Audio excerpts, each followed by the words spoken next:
Other question, is there not also a female a goddess?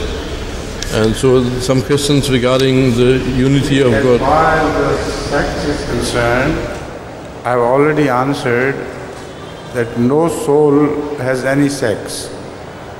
So Allah has not sex.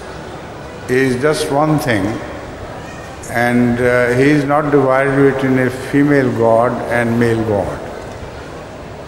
But the question is, how do we believe that there is one God only and there is no other God? I invite your attention to the nature. In the nature, according to it, an argument given by the Holy Quran, you find only one nature in the whole universe. The laws of nature are in accordance with each other, and they never clash. Had there been two gods, there should have been two natural laws, which should have come to clash with each other.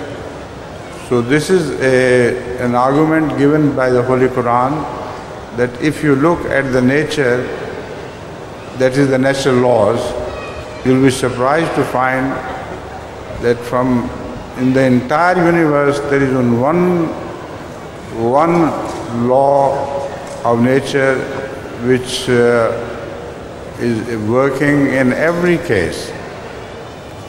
Even Einstein, when he looked at this, he said that there has to be a creator, because according to him, the symmetry in nature is so perfect that every law is in accordance with the other law and they never clash.